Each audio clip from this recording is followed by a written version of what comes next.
আজ কার্তিক মাসের শেষ দিন। এই দিনেই কার্তিক পূজা করা হয়। আজ আমাদের বাড়িতে কার্তিক পুজো। মা দুর্গার আরেক সন্তান হলো কার্তিক, যিনি পুরাণে যোদ্ধা হিসেবে পরিচিত, আবার দেবসেনাপতি হিসেবেও পরিচিত।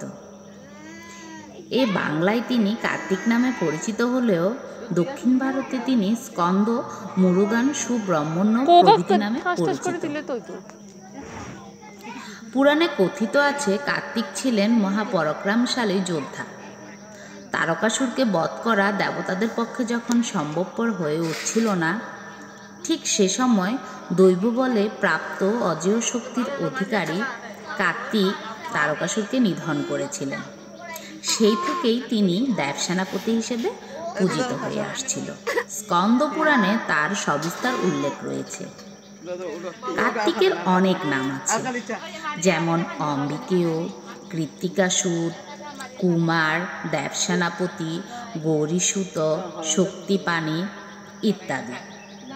পুরাণ অনুসারে কার্তিকের গায়ের রং হলুদ বর্ণের, আর কার্তিকের বাহন হচ্ছে ময়ূর। তিনি সাধারণত বাংলায় চিরকুমার নামে পরিচিত। কার্তিকের নাকি 6 মাথা, তাই তাকে সরানন বলা হয়। কার্তিকের হাতে থাকে তীর, ধনুক, বর্ষা। কার্তিকের চেহারা অত্যন্ত সুন্দর, বলিষ্ঠ। তার জন্য কার্তিক পুজো করে দম্পতিরা সুন্দর ও বলিষ্ঠ চেহারার সন্তান প্রার্থনা করে থাকেন।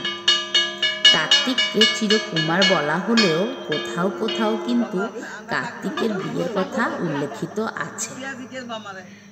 ব্রহ্মা এবং সাবিত্রীর মেয়ে দেবী ষষ্ঠী কার্তিকের স্ত্রী, তাই জন্ম ও জন্মসূত্রে সেই কারণেই হয়তো সন্তান লাভের আশায় বাংলায় কার্তিক পুজো করা হয়।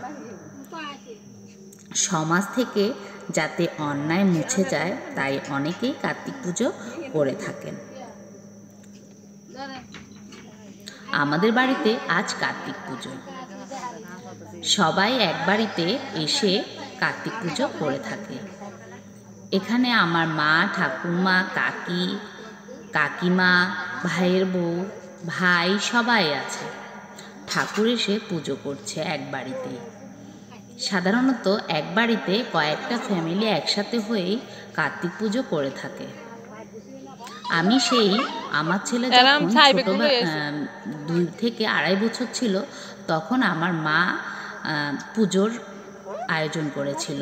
কার্তিক পুজো মানে মানুষ করেছিল আমার ছেলের জন্য।